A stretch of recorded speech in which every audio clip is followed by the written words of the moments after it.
Hey there, Light Warriors. David here from davidD.ca, where we talk about personal development, spiritual growth, and plant-based living, the three pillars that allow you to reclaim your worth, stand in your truth, and create a life you can fall in love with.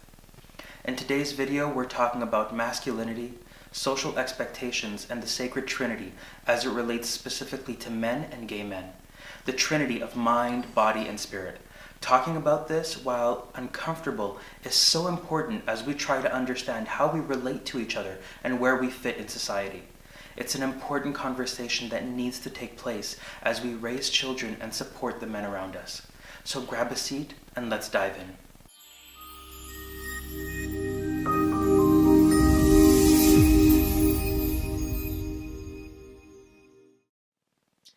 Now this video has been a long time coming. I first had this conversation with my friend Luisa as we were walking the streets of New York City last March. And while it's resurfaced a few times over the past year, this is the first time I really formalize it and diffuse it. Now this idea isn't my own. In fact, I was first introduced to it via Glennon Doyle's Super Soul Sunday talk, which I'll link to at the end of this video, as it was incredibly inspirational and I think it's something that everyone should watch. The concept is that each of us is made up of a sacred trinity. Now call it sacred, holy, divine, whatever you wish, but the fundamentals are the same. The sacred trinity is made up of mind, body, and spirit. Spirit sometimes referred to as soul, each making up a side of a triangle. Now in Glennon's brilliant talk, she explores what that means to women and how it contributes to their interaction with men. Now, I'd like to take that a different direction, and I'd like to talk about what it means to men, gay men to be more specific, and how we use this to define masculinity. I often feel there is very little support in the gay community.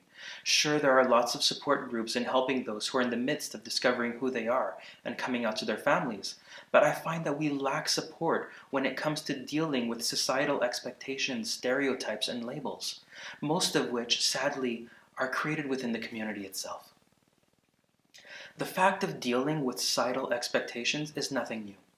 Both men and women have struggled to break down those walls for decades.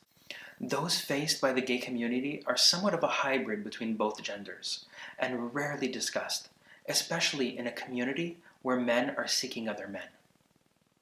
So starting with the first side of the triangle, that of body. Thankfully, we don't have to look very far to know what a man should look like. Fitness magazines and social media tell us exactly what men should look like. Ripped muscular physiques, large frames, rugged, strength. Now I'm being somewhat sarcastic here, but to be honest, not all that much.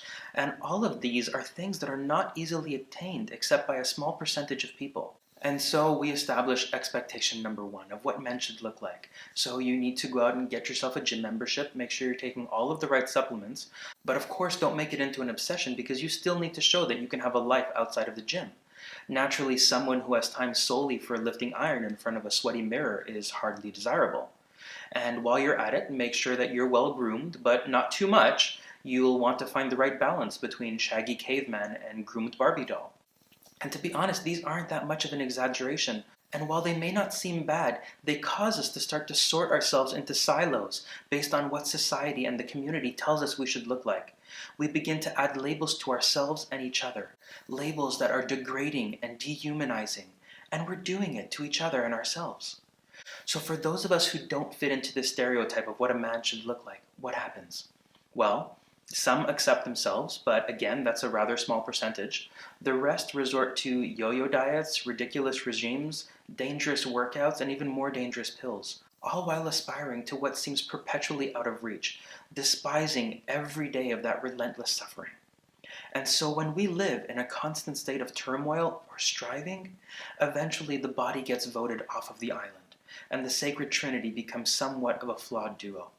And this is where a lot of women find themselves. When we can no longer relate to the physical ideals and expectations, we disown them altogether. We disown the parts of ourselves that we can't make conform. We stop identifying with our physical bodies and subject them to neglect and punishment. And while this is where the story often stops for women, it continues for men, specifically within the LGBT community. But I won't say that this is an issue that affects gay men solely. One, because I don't want to further contribute to these labels, and two, because this is an issue about how we define masculinity as a whole. Because at the top of most dating profiles for male members of the LGBT community, are nestled somewhere within the body text, usually in capital letters, are the words masc for mask. Now, for those who are unaware what that means, it means masculine for masculine. Now let's totally sidestep the landmine that is a lasting relationship requires a balance of masculine and feminine energies. Now I'm not talking about male and female genders, I'm talking about the energy that lives within each of us. The yin and yang concept, the law of polarity that opposites attract, the fact that these two energies exist within each of us to different degrees. Those energies ebb and flow, it's a part of our natural rhythms and our survival. But I digress because that could be a whole video in and of itself. But what does that actually mean about how we define masculinity? It means not only do you need to look like a man, but you need to act like one too. Which basically equates to bottling up those pesky emotions. Even better if you can locate the switch and turn them off altogether. Now for the record, I've never found the location of that mysterious switch. But this is because men are expected and taught to think, not to feel, and certainly not to share those feelings, as that would be a sign of vulnerability and weakness, which, by the way, are not the same thing. Vulnerability is an act of immense courage. Now how about we attach that to what masculinity means? So for those of us who happen to be in touch with our emotions and spirituality, the audacity, we need to look for the Goldilocks of emotional sharing. Share nothing and you're inaccessible, cold, uninterested, and even disengaged. Share too much and you're a wuss. Engage in activities that are considered anything but masculine and now you're labeled as feminine. Now, what activities are considered masculine? To be honest, I don't know. I imagine they revolve around lifting weights, drinking beer, and perhaps chopping wood. So another side of our triangle, of our sacred trinity, that of spirituality or soul, gets voted off of the island. Another aspect of our being that gets disowned. And so what's left? Mind. A disabled solo of a fractioned and wounded mind. A place where torturous illusions and fantasies of what life should have looked like can reside.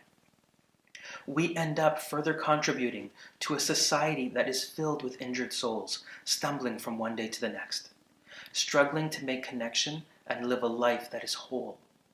So what are we looking for? We're looking to be seen as we truly are, for who we truly are, despite the parts of ourselves we've disowned in order to meet societal expectations and masculinity as we've come to know it. And so I'm here to say that we will never find it. We will never fully step into the light, the sun shining on our faces, whole, happy, loved, connected, until we fully embrace all of who we are, even the puzzle pieces that society tells us don't fit or aren't quite right. Until we shed the labels and accept vulnerability and imperfection as essential parts of our being, we'll never be whole. The trinity of mind, body, and spirit will never be complete. I'll tell you this, all of the people I've encountered who truly shine, the beauty of their light, divine and undeniable, are not the ones who fit perfectly into societal expectations of who they should be. Instead, they are the warriors who have gathered all of the misshapen pieces, their perceived flawed parts and jagged edges, and stuck them together with the glue that is compassion and grace. We need to strip back the constructs of what it is to be a man and simply learn to be human. When we do this, we can start to heal the wounds of our society and reduce the division among us. We can heal the social pathology that has become known as masculinity. Awakened to the ideology that none of us are perfect, but we belong here nonetheless. More than that, we belong to each other.